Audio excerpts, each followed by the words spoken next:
here? Yeah, okay. We'll, why don't we start by having you just quickly-ish introduce yourself, and then we'll go around the table, introduce ourselves, and then you can tell us all you want.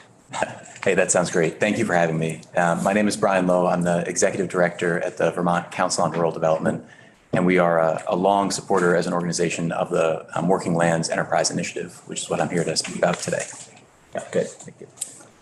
Representative Levitt, do you want to start? Sure. Go around. Josie Levitt, Grandal-Chittenden District, which is all of Grandal County and West Milton.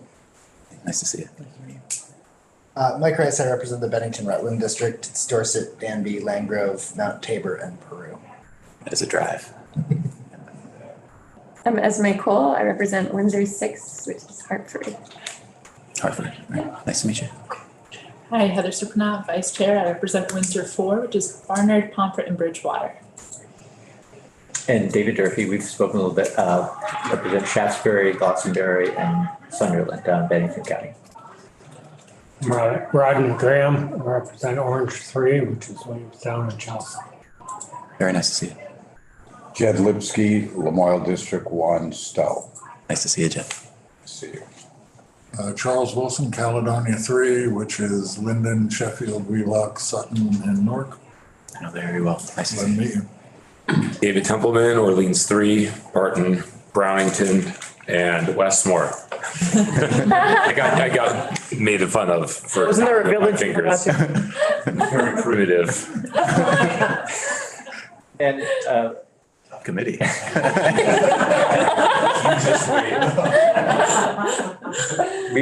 we'll treat you with details, but we've got a couple of other guests who I'll just ask if they would like to introduce themselves, just so that we know who's in the room. Yeah, I'm Justin Marsh. I'm Political Outreach Director at Vermont Conservation Voters. I'm Anna Carpino. I'm also from the Vermont Council on Rural Development. Thanks. Well, go ahead, and we want to hear whatever you had got to say today. I know that Working Lands was sort of highlighted, but however you want to structure the presentation would be great. Is there a presentation? I should ask. I have some prepared testimony, but no visuals associated with that. I do have an invitation to a party that I'd love to pass around if that's appropriate. It's here in the State House. It's an official, or not an official, but a party here in the State House cafeteria. Say no more. Plans. Yeah. So there's copies of those, and these will also probably be in your legislative inboxes at some point soon as well. Is that coming up in a week or so? It is January 24th. So I'll read the prepared testimony, but if it is helpful to the committee, I'd happy to take interruptions or questions at any time during the testimony. Okay, yeah, if folks have questions, they'll just look to me and I'll recognize them. And if you don't mind being interrupted, yeah. I certainly don't mind, whatever's more useful for the committee. Okay. Yeah. So I wanted to just start by thanking you, Chair Durfee and Ranking Member Graham and Vice Chair Supranat for the opportunity to speak today. And I also wanted to thank the House Ag, Food Resilience, and Forestry Committee for strong kind of cross-partisan support of the Working Lands Enterprise Initiative for many, many years. The support and leadership of many on the committee has been important to the design, the creation, the sustainment, and the funding of this program over many years. I've actually gotten calls from counterparts in Michigan and in Iowa wanting to understand how this program came to be in Vermont. And when Vermont hosts the 2023 Partnership for Rural America, which is a national organization, this program was one of the top priorities from state rural development councils across the country to learn about and to understand better. It is very unique. There's not many things like this in the country. So my intention with the testimony today is to give kind of a bottom line up front of where we are and what we're hoping for, but also to give a little bit about the program's history and some kind of key takeaways, because I know there's been a lot of change in the legislature this year. And I thought that a brief history might be helpful for context. So I'll start doing that unless there's questions. All right, so the bottom line up front, the Working Lands Enterprise Initiative has become an enormously productive and valuable program that touches farm and forest businesses across the state in all 14 counties of Vermont. To give you a sense of the impact of the program over the past 10 years, I wanted to share a couple of statistics. First, 319 ag and forestry projects have been funded. The state has invested a total of $11,800,000, almost $900,000 in grant funds. Those funds have leveraged $22 million additional dollars in match and generated $55 million in additional sales 1 year after the completion of the grant by grant recipients over that 10-year period. So what that means is that for every dollar spent, about $5 of new economic activity has been generated in the state. It has created 539 jobs. It's employed 1,118 people, and it's impacted more than 24,000 acres of land in Vermont. That $55 million figure, just to give you the kind of nitty gritty quickly, that is sales tax data from grantees a year after the end of their grant, and the response rate year over year varies between 40 and 60% of folks responding to this survey. So that's the caveat on it, but it's a fairly consistent figure over 10 years now. Working Lands is also one of the very first programs. It may be the first, I'm not certain, so I want to be careful, but one of the very first programs that the state of Vermont put under the results-based accountability framework. So there's a lot of rigor in this program, which is managed day to day by the Agency of Ag by a woman now named Elizabeth Sipple, who I'm sure you'll hear from later on this session. Demand for funding of the program is extremely high. For example, of one of the several funding programs within Working Lands is what's called a Business Enhancement Grant Program. And that's a $20,000 to $35,000 grant to help recipients with issues related to infrastructure, business research and development, workforce, or energy transition projects. They received almost 80 applicants seeking a total of about $2.5 million for an allocation that's less than $500,000. So it just gives you a sense of, demand far outstrips the funding available for this program, which I'm sure is true of many programs, but just as a context setter.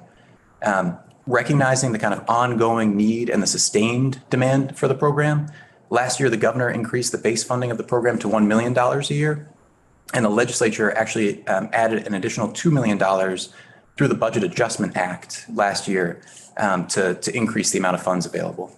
In prior years, the legislature and governor have also moved millions of dollars in one-time funding into the program. We are extremely grateful, and these funds go to good use. It's about strengthening local supply chains. It's about supporting value-added production here in the state.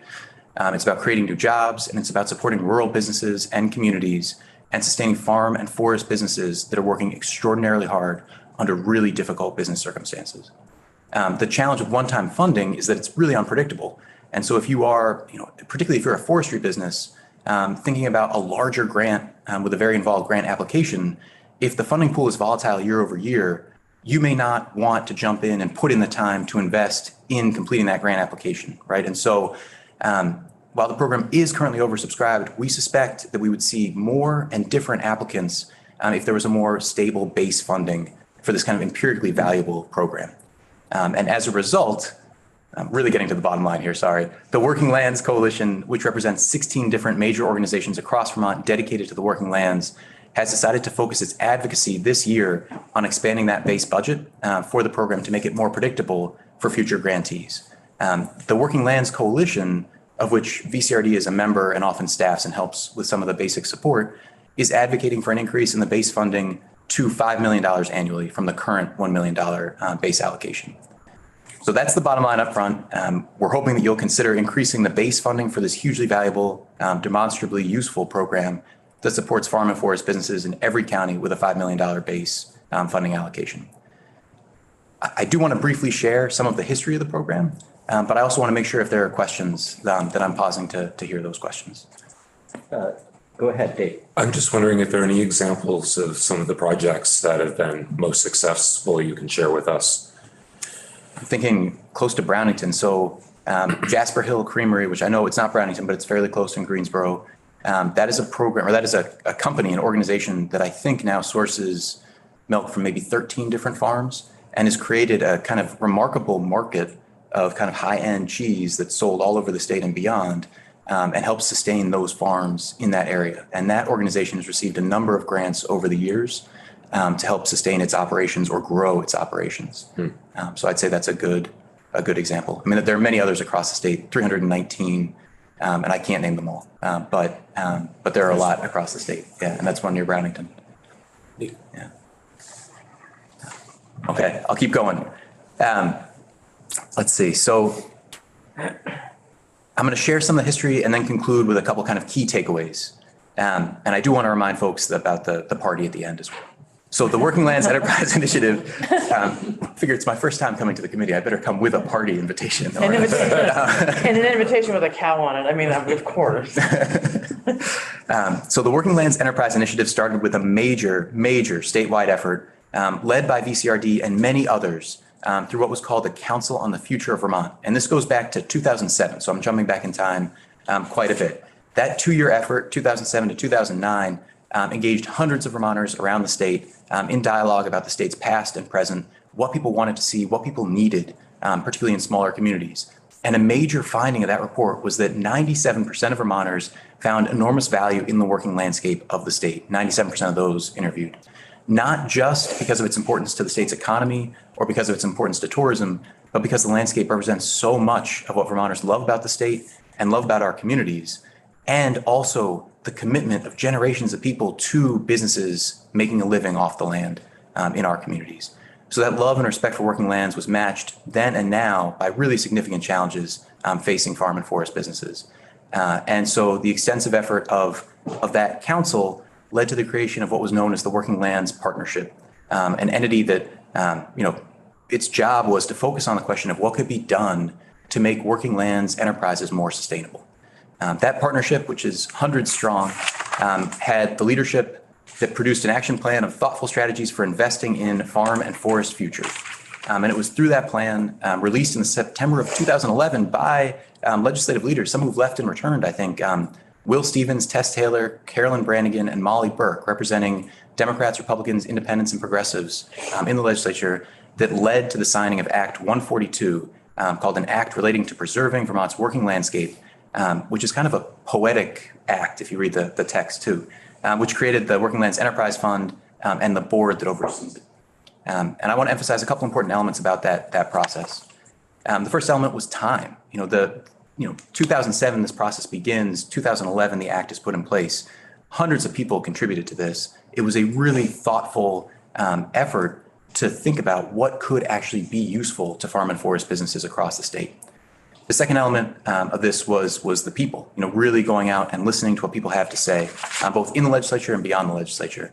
And the third element to highlight is just program design. It really is intended to serve Vermonters all across the state. It does reach all 14 counties and provides valuable resources to support really practical projects that strengthen working lands businesses. And I mentioned Jasper Hill before, but these are really practical projects. You want to put a loading dock on a building because you need to do that in order to advance your business. This is a fund that can help support those kind of investments, that kind of infrastructure investment in a facility. All right, so here are 4 points to leave you with. First, it was even with tremendous action by the legislature to significantly increase working lands allocations each of the last 3 years, there's still been significant unmet need. And for context there, in the state fiscal year 21, an additional $3.5 million were allocated into working lands for a total demand in excess of $6.8 million. In FY 22, significant one-time funds were added to bring the total up to about $5 million that year. And then last year, the legislature added, I think, $2.1 million, certainly $2 million, and it may have been 2.1 from the Budget Adjustment Act, and increased the base funding. So significant changes for which we're very grateful, and continued unmet demand. Second, the program is a practical, proven, and powerful economic development tool.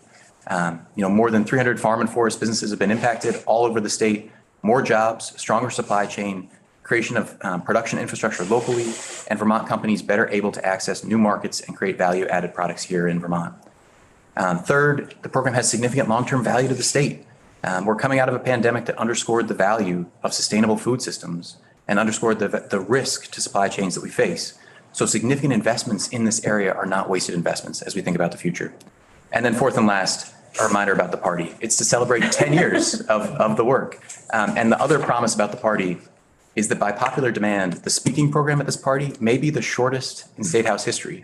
We think we're going to have one person speak for 5 minutes or less, and the rest of the time is for people to catch up with friends old and new, to learn about the program from grantees who've received the funds, to hear from some of the old champions like Will Stevens and others who did so much, Carolyn Partridge, who did so much to make this program possible. So we'd love to have you come by if you want, drop by for a couple minutes, stay for the whole time.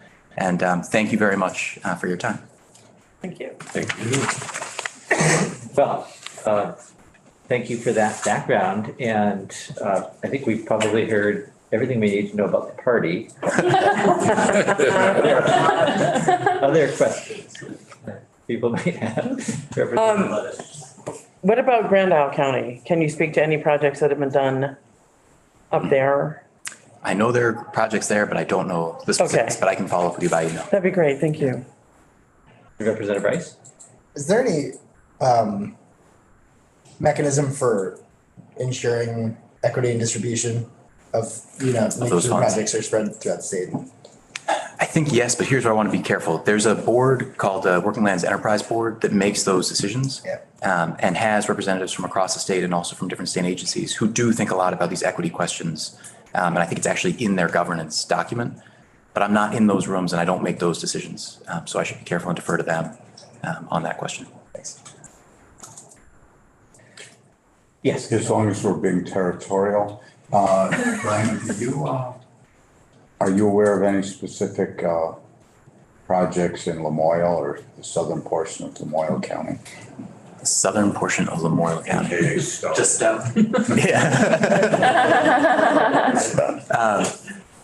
I will follow up with you by email, Jed, so you have a list. I know there's a number. I know I think you've engaged with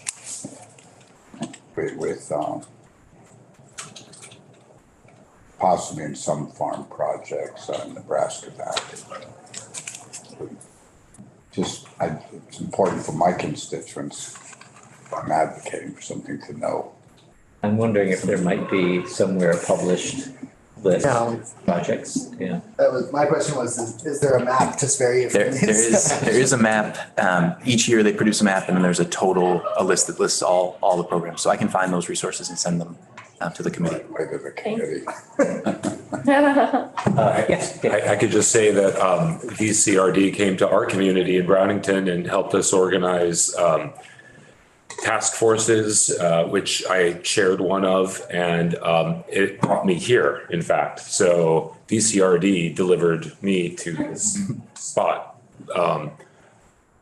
And I think they do great work. We have an incredible community. We really enjoyed working there.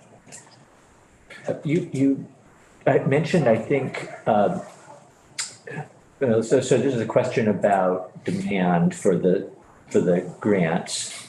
And then it's also a question about how accountability.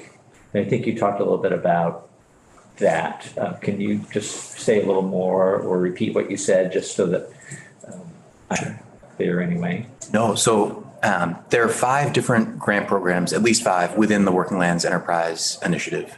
They each move on different cycles. The whole program is part of what's called results-based accountability, which is a program within the state that helps track how state dollars are spent or how effective programs are. And so each year, this program publishes an impact report that shows where those investments have made and what the impact of those investments to date has been. And they carry forward across years information. So you can kind of see what the impact of these programs have been around a couple specific metrics like jobs, like economic activity generated. So it's possible to point to data and evidence on the success of the grants. And just in terms of what the demand has been in the past few years, obviously it's been more than we've budgeted, but we have budgeted more one-time money, so-called one-time money in the past few years.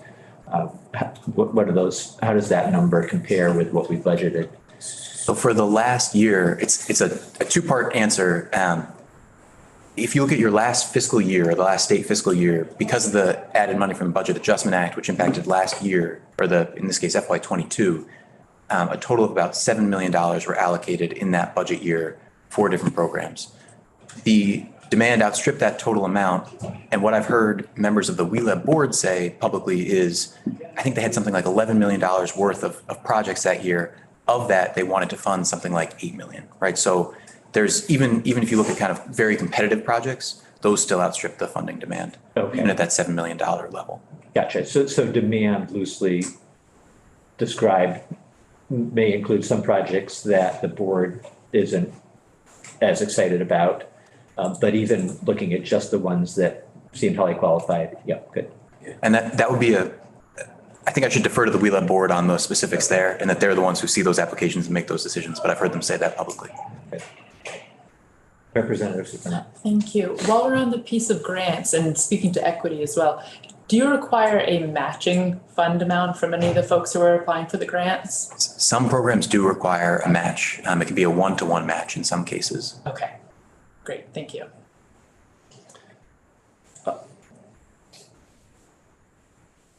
Mike. In the event of an increased baseline funding, are matches something that would be on the table for sort of improving the equity of the grant programs overall?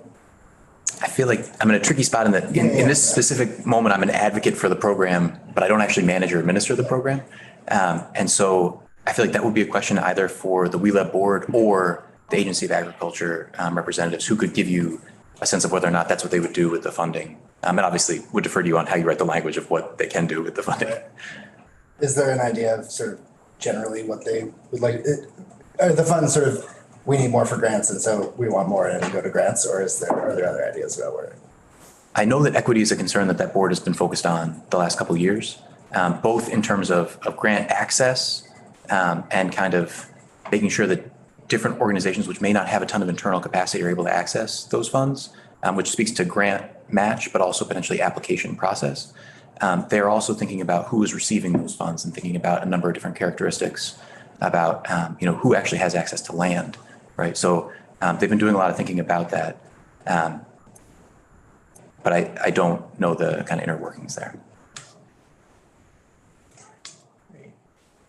Are there any other questions? Good. Well, thank you for coming by today. I hope this is helpful. Yeah, thank you. Great, yeah. Thank you. It was good, nice to meet you, and I'm sure we'll see you. Will we see you in the building from time to time, 24th? From time to time, yeah, I'll be in time to time. Yeah, we mostly are traveling around to places in the state, but we do. Where is your office? We just we're in a new spot for us on 9 Bailey Ave, so it's actually very close to here, right on the corner. So. Good. Hey, thank you very much. All right, yeah, thank you. Thank you. Thank you. All right, well, I think we are all set then for the day, and 3 o'clock for floor, and then tomorrow being Friday. Is tomorrow Friday? Yep. Yeah. We will be reversing our day, so we've got the House Chamber in the morning, and then are we not here till 1? We are here 15 minutes after the floor for the folks from the Agency of Agriculture. Okay. So, okay, good. So, right, we're still in that part of the year where things will be moving along fairly quickly on the floor. We don't have bills, very many bills anyway, that have been actually discussed to the point where there's recommendations. So, yeah, 15 minutes after the floor, whenever that is, we'll be here. And the floor is at 9:30 tomorrow.